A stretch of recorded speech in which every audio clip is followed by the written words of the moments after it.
নমস্কার বন্ধুরা, আছি বসে রান্নাঘরে সবাইকে স্বাগত। আজকে নতুন রেসিপি নিয়ে আসলাম বন্ধুরা। আজকে আমি বানাবো মোচার ঘন্ট। মোচার আর আমার দু একটা রেসিপি দেওয়া আছে, ঘন্ট বানাইনি, ঘন্ট আজকেই বানাবো। আসুন আপনারা দেখুন।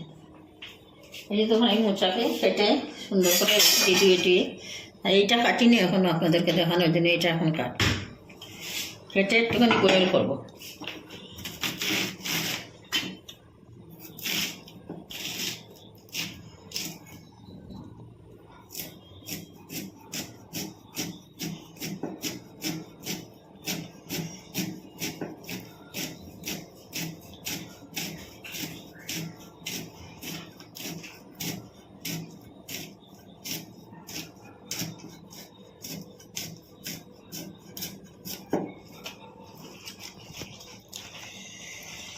এখন হলুদ দেওয়া আছে, একটুখানি লবণ দেবো, দিয়ে বসিয়ে দেবো।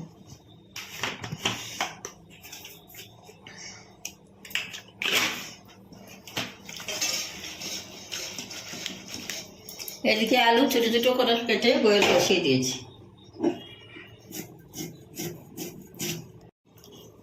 এই যে বন্ধুরা দেখুন, আমি থুর বয়েল করে নামিয়ে ফেলেছি, একটা চাটনির মধ্যে রেখে দিয়েছি, জল জড়িয়ে তারপরে তরকারি বসাবো।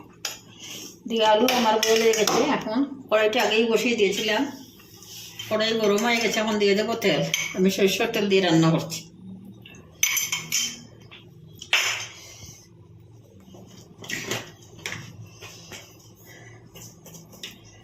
একটুখানি নুন তেলের মধ্যে দিয়ে দিলাম, তাহলে আলু ভাজা কড়াইতে লাগবে না। এই জন্য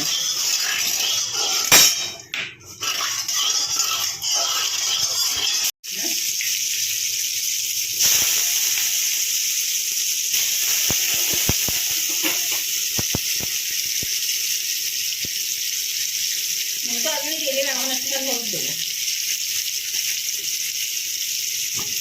দিয়ে আলুটাকে খুব ভালো করে ভাজা করবো।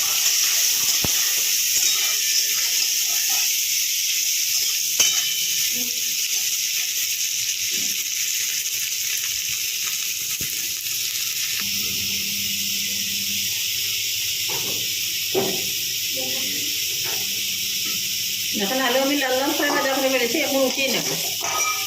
এখন তরকারি বসাবো। কোনো দেবো গোটা গরম মশলা, তেজপাতা, পাঁচফোড়ন, সাদা জিরে।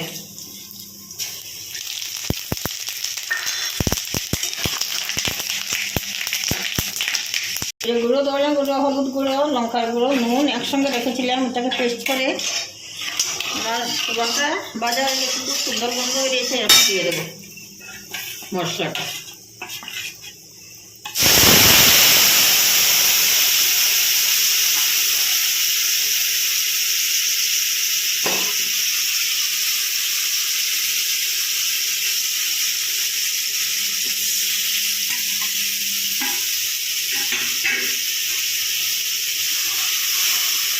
দিয়ে 10 মিনিটের মতো খুব ভালো করে কষাবো, তারপরে আমি তুল দেবো।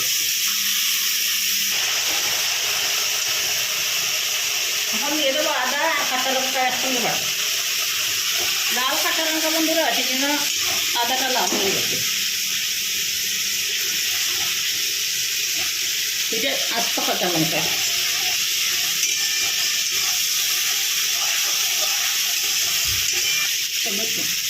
মশলাটাকে তেল যখন ছেড়ে দিয়েছে, মশলা সম্পূর্ণ রেডি। খুব ভালো করে কষানো হয়ে যখন চুল দিয়ে দেবো, আস্তে আস্তে মোচাগুলো দিয়ে দেবো বয়েল করা। আমি যে বয়েল করে রেখেছিলাম এইগুলো।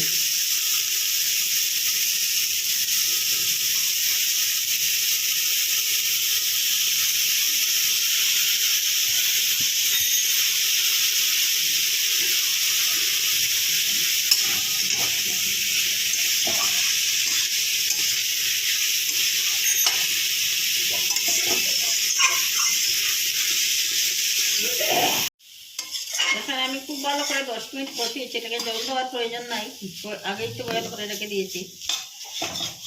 এখন আমি আলু ভাজাগুলো দিয়ে দেবো, দিয়ে আরও 5-7 মিনিট খুব ভালো করে কষাবো। তারপরে দেখতে দেবো।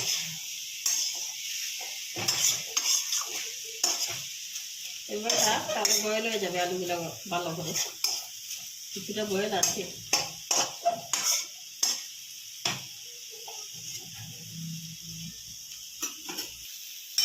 এখন দিয়ে দেবো 1 চামচ ঘি।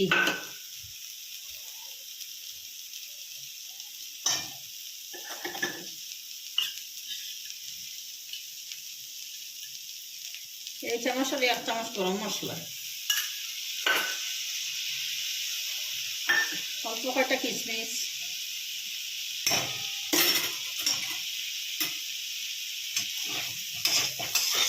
দিয়ে এখন তরকারিটা প্রায় হয়ে গেছে, দিয়ে আর 10 মিনিটের মতো কষিয়ে, 10 মিনিট না 5 মিনিট হলেও হবে, তারপরে নামিয়ে আপনাদেরকে দেখাবো।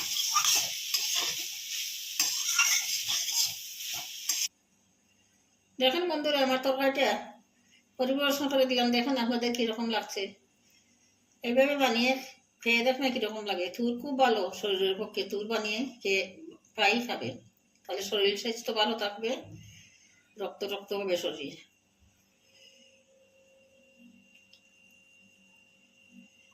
আর আপনারা আমার চ্যানেলটাকে লাইক, শেয়ার এবং সাবস্ক্রাইব করবেন। কিসের জন্য করেন না আপনারা আমি জানি না, আমার কোন অসুবিধা রেসিপি করাতে।